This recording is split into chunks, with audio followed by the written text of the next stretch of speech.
प्रिय भक्तों, अगर आप भी चाहते हैं कि आप शनि देव की कुदृष्टि से बचे रहें और आपको शनि देव की सिर्फ आशीर्वाद और असीम कृपा ही प्राप्त हो, तो आप इस महामंत्र का जाप अवश्य करें। इस मंत्र के नियमित 108 बार जाप करने से नकारात्मक ऊर्जा और बुरी शक्तियां समाप्त होती हैं। काला जादू, टोना टोटका और तंत्र बाधा, काला जादू, टोना टोटका और तंत्र बाधा का नाश होता है। व्यक्ति का तेज और आत्मविश्वास बढ़ता है और साथ ही शनि देव की कृपा से उसे अथाह धन की प्राप्ति होती है। इसलिए प्यारे भक्तों, आप इस महामंत्र का जाप अवश्य करें। जिस भी भक्त ने आज तक इस महामंत्र का जाप किया है, उसे सिर्फ शनि देव की असीम कृपा ही प्राप्त हुई है। इसलिए प्यारे भक्तों, आप इस महामंत्र का जाप अवश्य करें। यह मंत्र बहुत ही शक्तिशाली और प्रबल मंत्र है।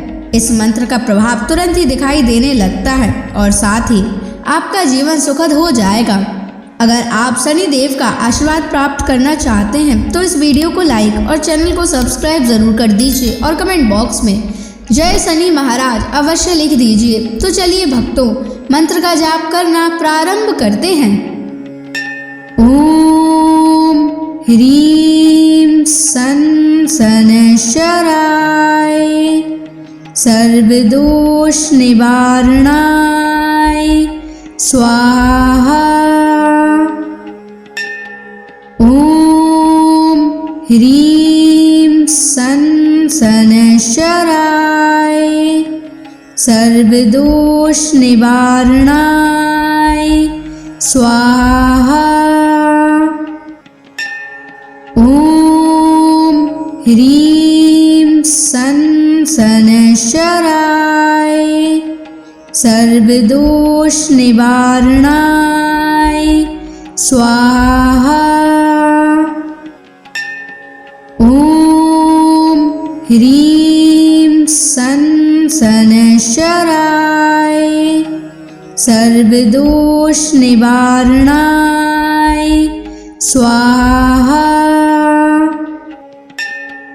ओम ह्रीं सन शनैश्चराय सर्वदोष निवारणाय स्वाहा। ओम ह्रीं सन शनैश्चराय सर्वदोष निवारणाय स्वाहा। ओम ह्रीं सन शनैश्चराय सर्वदोष निवारणाय स्वाहा। ओम ह्रीं सन शनैश्चराय सर्वदोष निवारणाय स्वाहा। ओम ह्रीं सन शनैश्चराय सर्वदोष निवारणाय स्वाहा। ओम ह्रीं सन शनैश्चराय सर्वदोष निवारणाय स्वाहा। ओम ह्रीं सन शनैश्चराय सर्वदोष निवारणाय स्वाहा। ओम ह्रीं सन शनैश्चराय सर्वदोष निवारणाय स्वाहा। ओम ह्रीं सन शनैश्चराय सर्वदोष निवारणाय स्वाहा।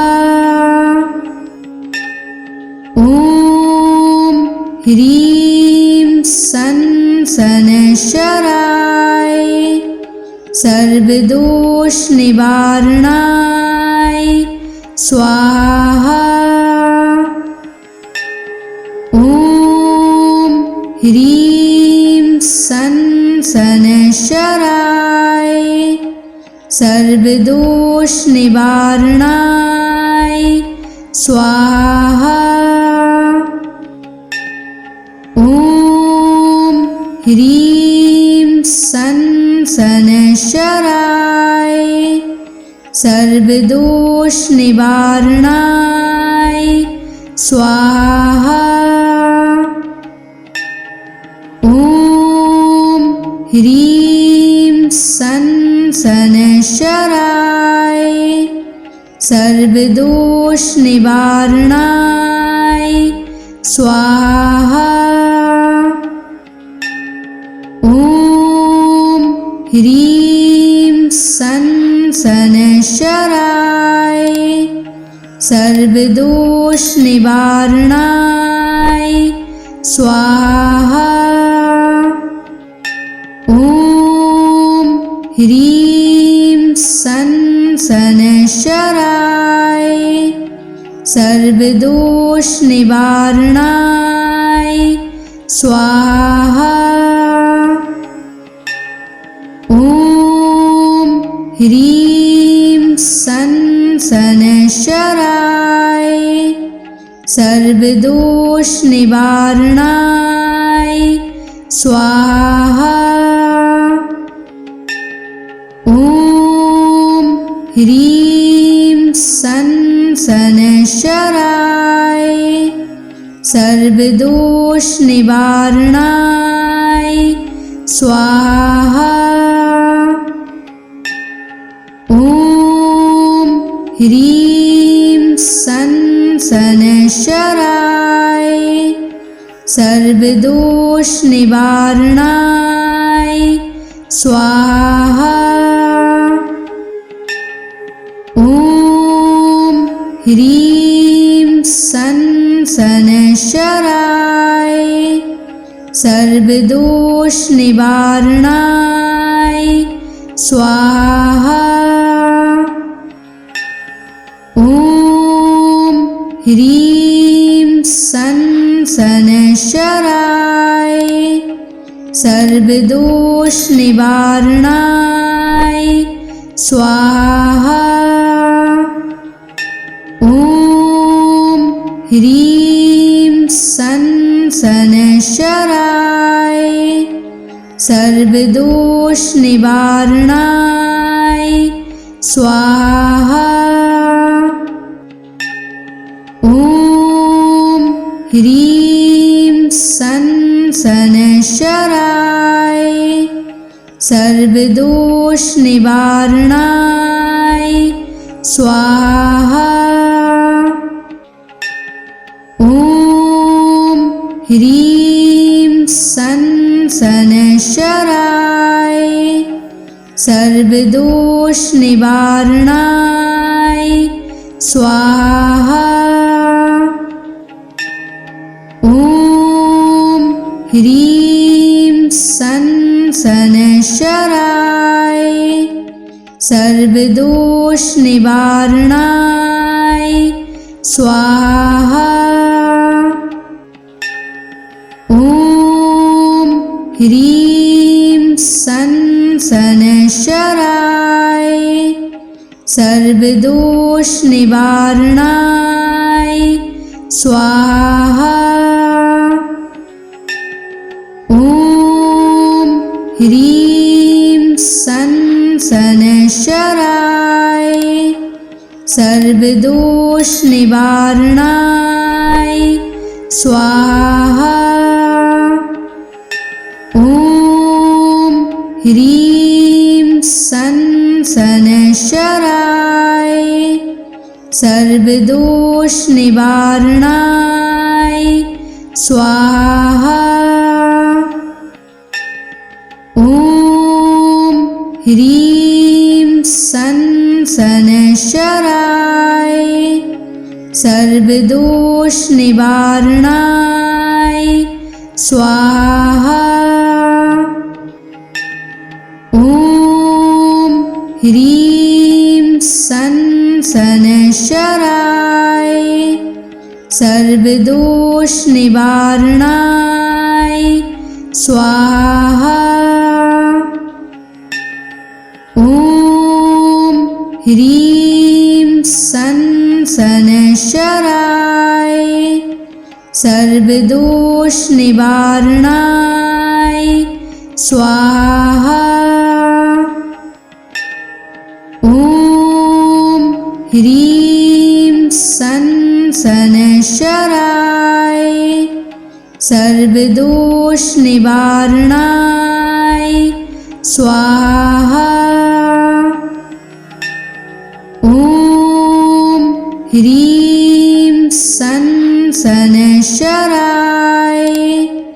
सर्वदोष निवारणाय स्वाहा। ॐ ह्रीं सनशराय सर्वदोष निवारणाय स्वाहा। ॐ ह्रीं सनशराय सर्वदोष निवारणाय स्वाहा। ॐ ह्रीं सनशराय सर्वदोष निवारणाय स्वाहा। ॐ ह्रीं सनशराय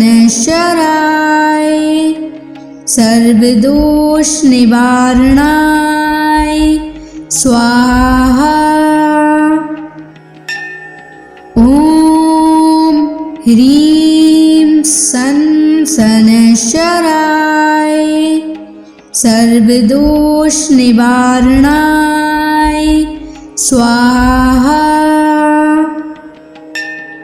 ॐ ह्रीं सनशराय सर्वदोष निवारणाय स्वाहा। ॐ ह्रीं सनशराय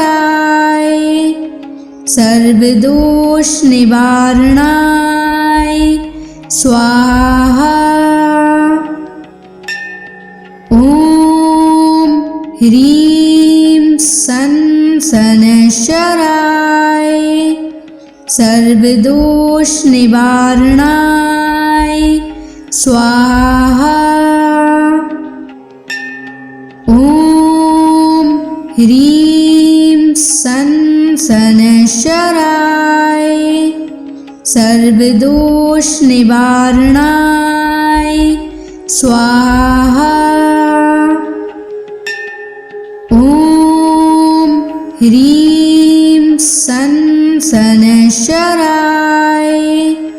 सर्वदोष निवारणाय स्वाहा। ॐ ह्रीं सनशराय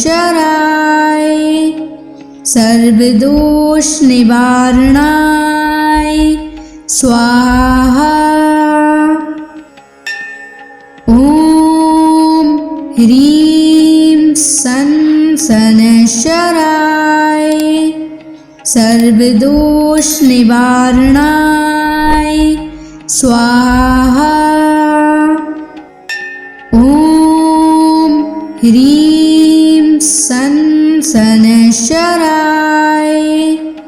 सर्वदोष निवारणाय स्वाहा।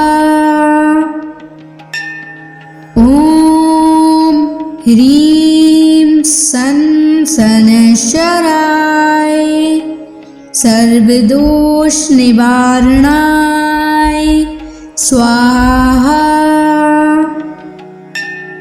ॐ ह्रीं सनशराय सर्वदोष निवारणाय स्वाहा।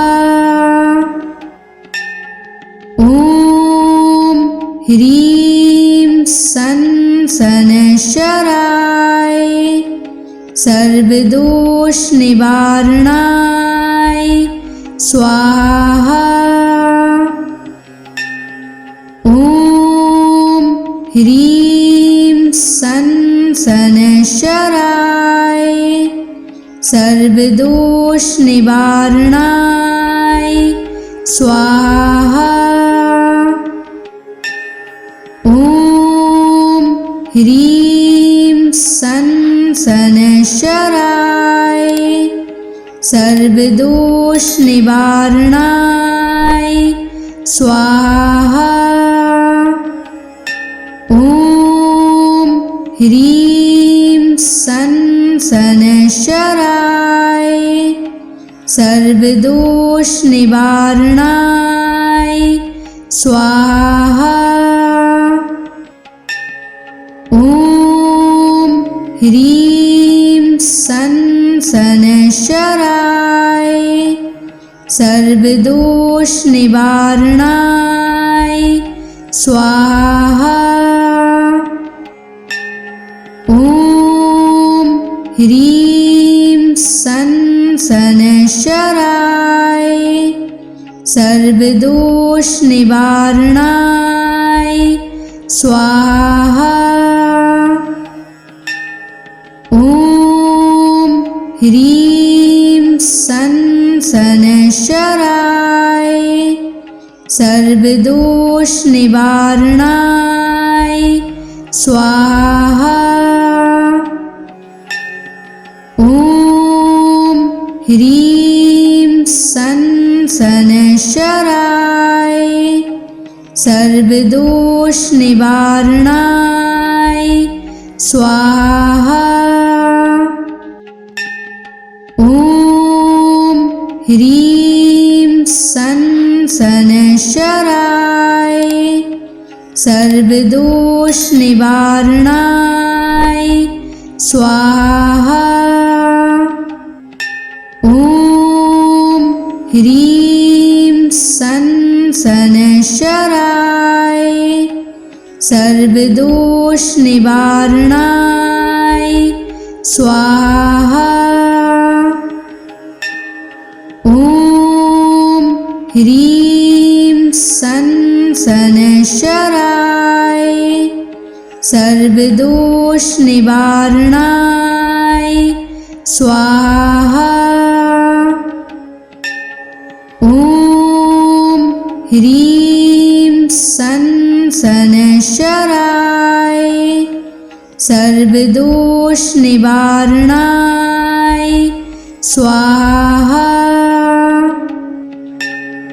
ॐ ह्रीं सन शनैश्चराय सर्वदोष निवारणाय स्वाहा।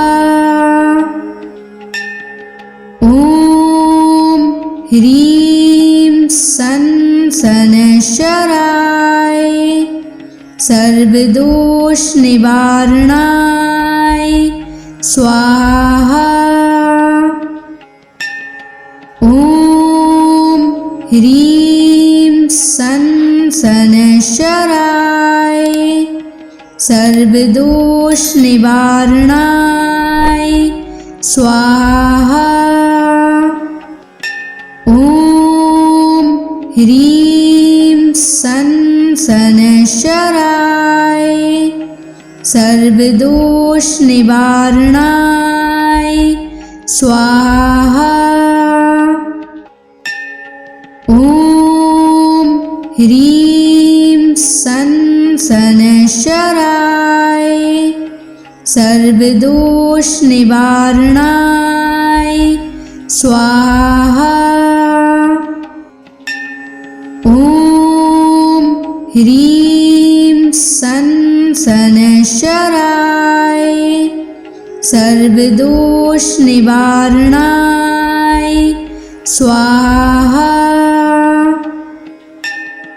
ॐ ह्रीं सन शनैश्चराय सर्वदोष निवारणाय स्वाहा। ॐ ह्रीं सन् शनैश्चराय सर्वदोषनिवारणाय स्वाहा। ॐ ह्रीं सन् शनैश्चराय सर्वदोषनिवारणाय स्वाहा।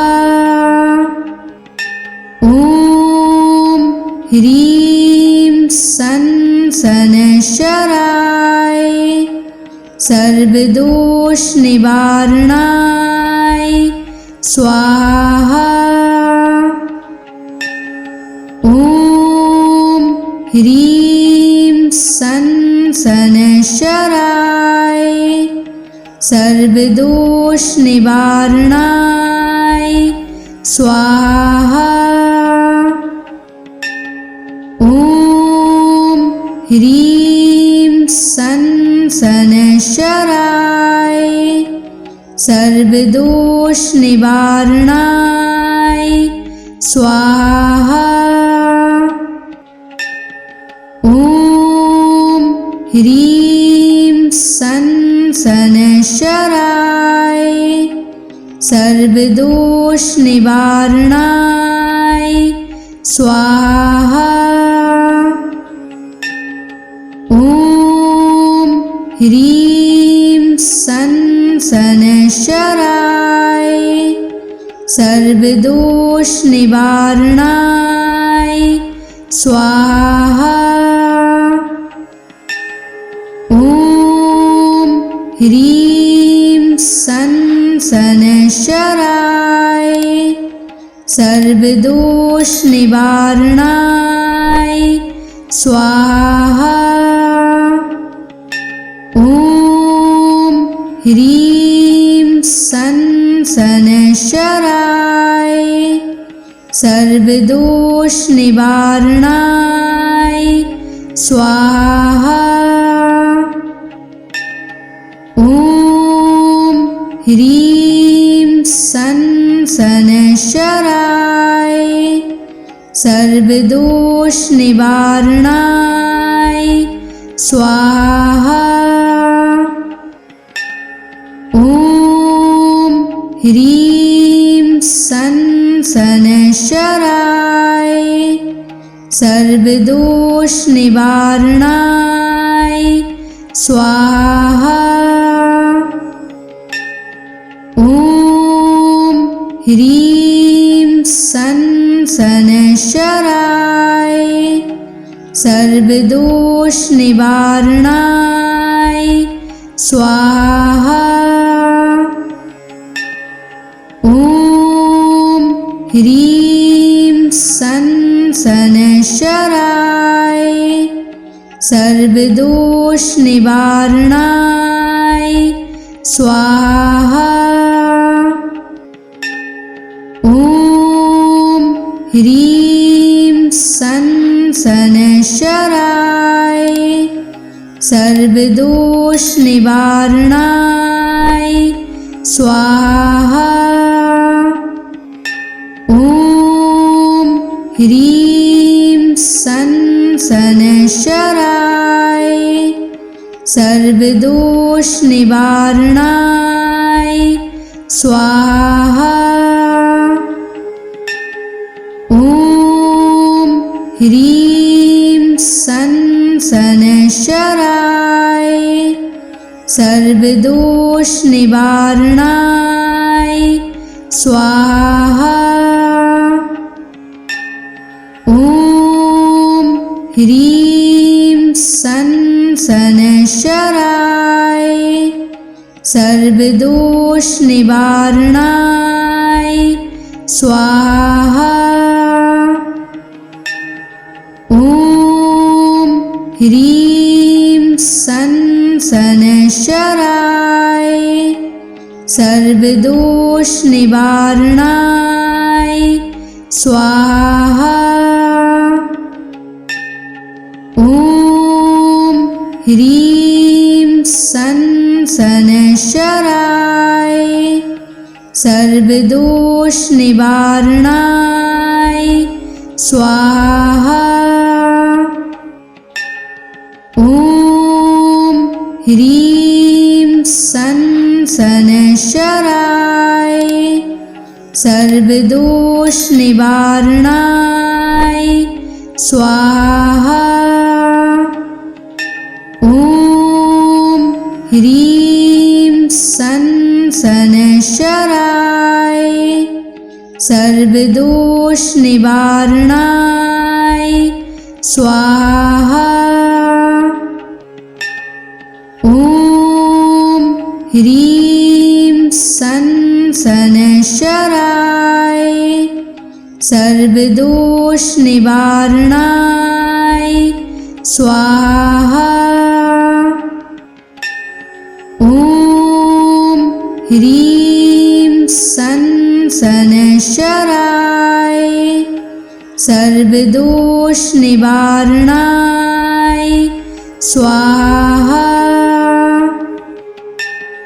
ॐ ह्रीं सं शनैश्चराय सर्वदोष निवारणाय स्वाहा।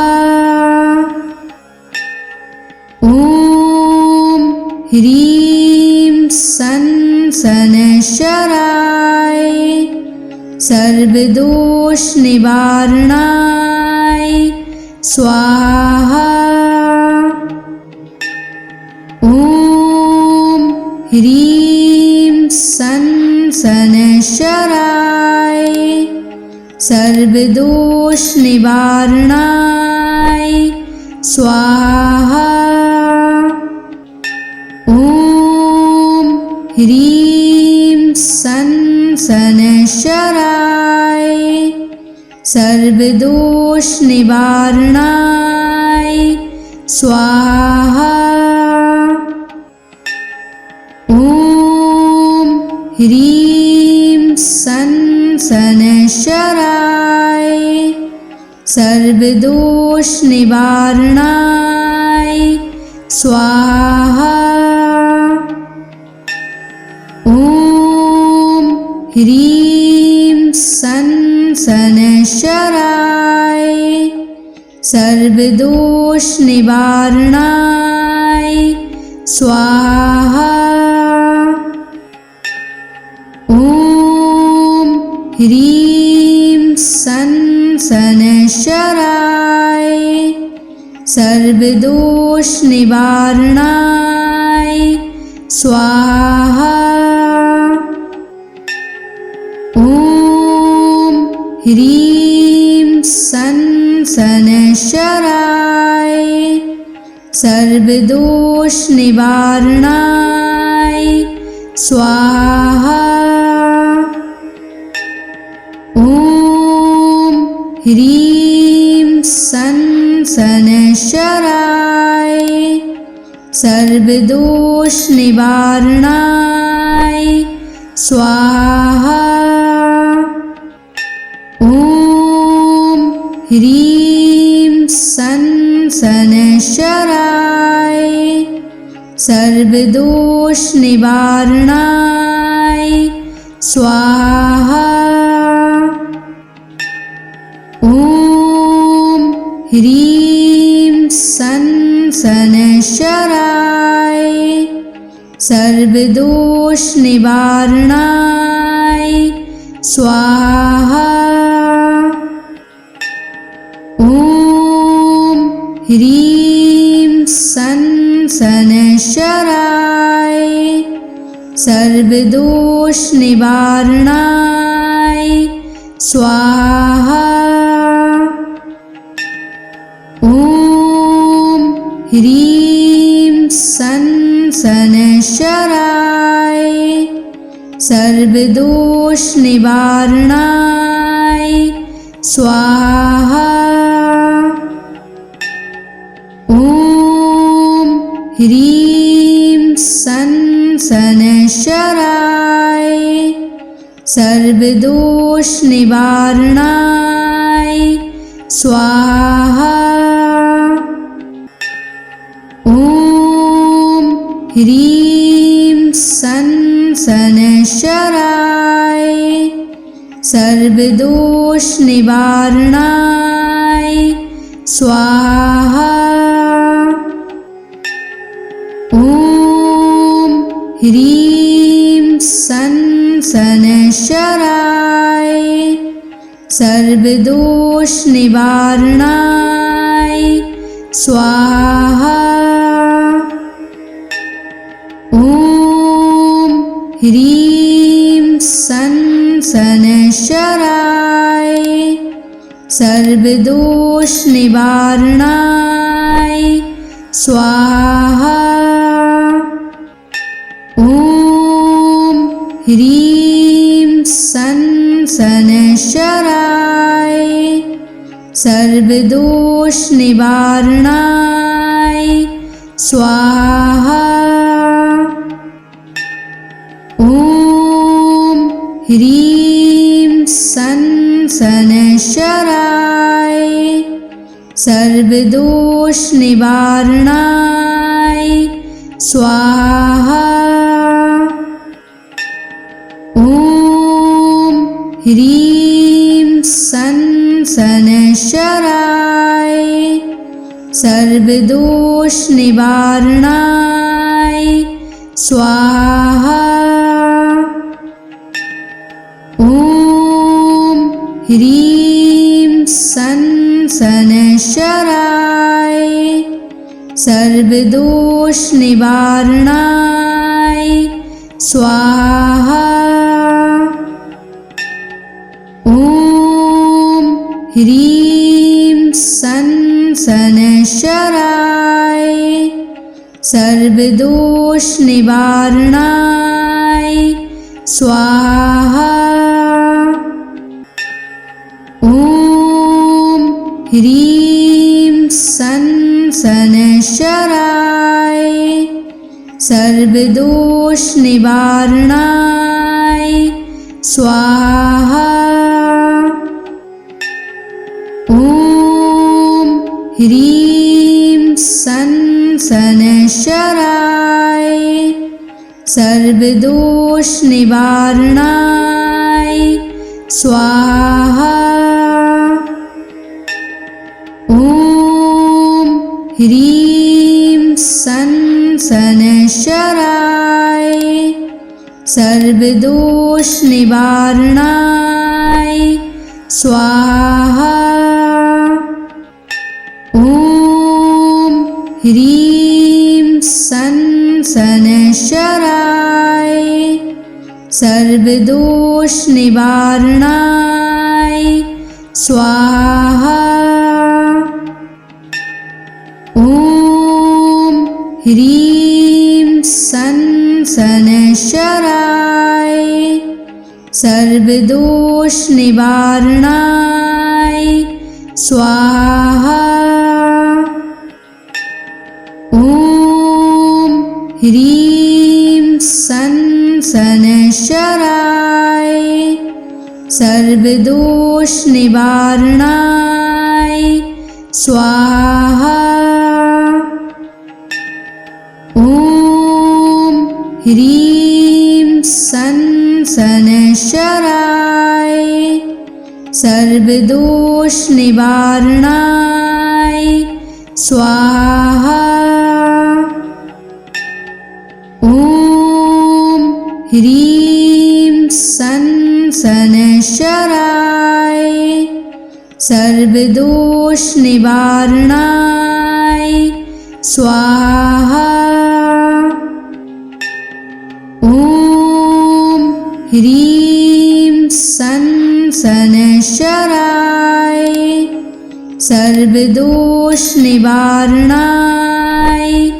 स्वाहा।